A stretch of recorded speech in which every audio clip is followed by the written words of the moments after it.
Hello, you're listening to Hugo Talks. Joe Biden has gone GAGA, says a backbencher today.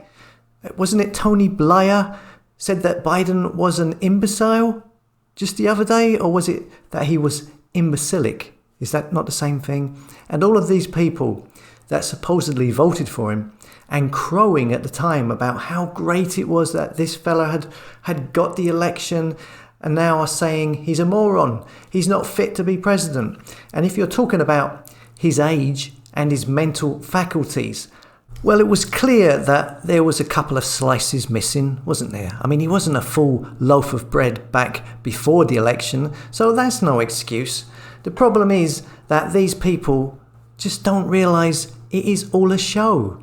This is all scripted. If anything about recent situations has taught us, and the way everything has panned out, I mean, many people now, I feel, have had their eyes opened to the shenanigans of deception that has been constantly displayed by the media and by the governments. It should tell you, and displayed by them working in tandem together. It should tell you, one, things are planned way in advance. And what you're told in the media is nearly always to prepare you. You're always being told ahead of time what is going to happen. Like, look at today, all of the stories about food shortages, okay? We've had these for weeks now. And look today, we have Tesco's, Greggs and Iceland saying, we may not have any food around Christmas time. Yeah? They're priming you. It's supposed to be news. All right, you're supposed to tell me what's happening today or what happened yesterday, not what's happening in a few months' time. If I want Mystic Meg, I'll go and see an astrologer. But they are not guessing, like Mystic Meg might be. They are letting you know in advance, priming you, conditioning you to subliminally accept this situation. They're planting the seed for the setting up of the next part of the script. Sometimes, of course, they say or imply something really bad and cause a reaction so that you then accept a lesser version of the really bad thing they implied. They're using some kind of magic, psychological conditioning. The control system in place has been there for so long, and things have progressed at a pace that now many people don't notice the layers of deception. Anyway, here's what we have today. Biden isn't fit for the role. He's gone gaga. Tory MPs join US Republicans in condemning President's Afghanistan betrayal as UK is left with just 24 hours to get last 2,000 British allies out, with Taliban now calling the shots, it says here. So that'll be the Taliban that now do interviews on Sky News. Those guys. So what is going to happen here with Biden? Is he going to step down and the Kamala Harris one take over? And then after a disastrous 3 or 4 years, what are we going to see? Trump come back in? Is that the story? Is that the narrative? Is that the play that's being played out? Didn't he do a rally the other day where he said everything that is woke turns to shit? When was the last time you saw an ex-president who has just stopped being president but then goes out and does a rally after that? Not very often. They usually scuttle away and, I don't know, do whatever kind of weird pastime hobbies that they do, which is probably involved in, setting up foundations and making loads of money from dodgy backhand deals and whatnot. But it looks to me like maybe they are building the narrative for Trump to return and come across like a savior, saving America from this awful mess that they have now got into.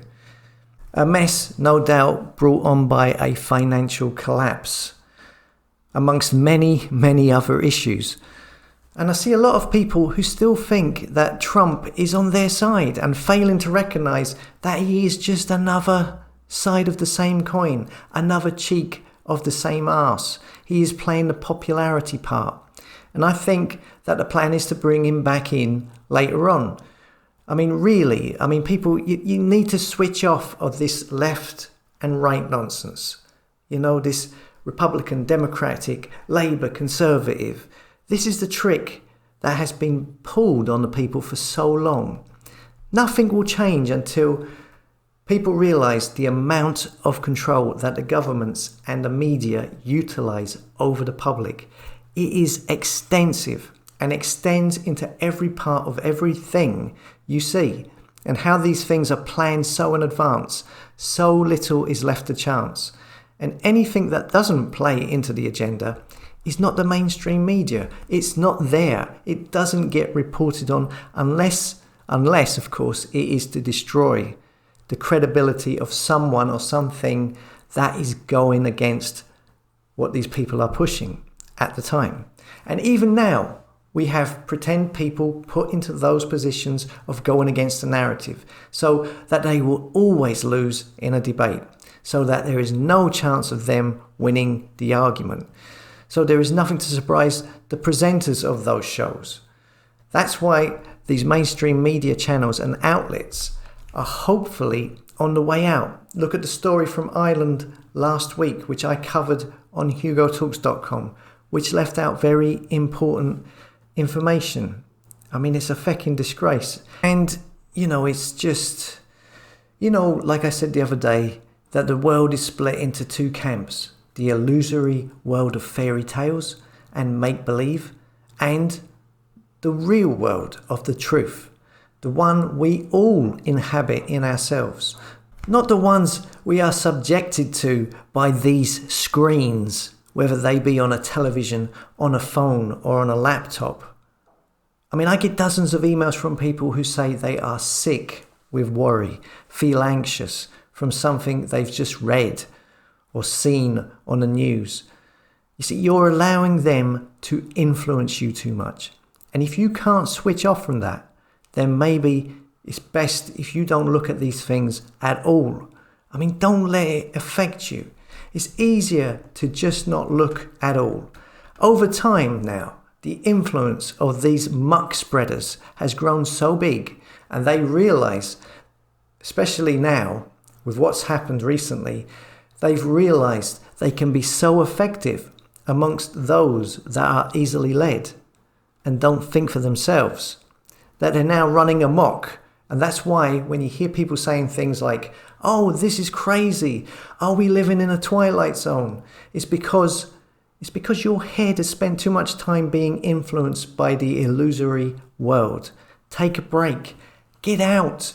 Go to the park. Go and sit in the garden. Check out the butterflies. Look at the beauty of nature. It's summer. Breathe in the fresh air. And just live your life to the best ability that you can. Stay focused on your truth and not on hearsay and psychological gobbledygook that is aimed at draining you, dividing you, and putting you in fear. Okay? Just stay away from it if it's really affecting you.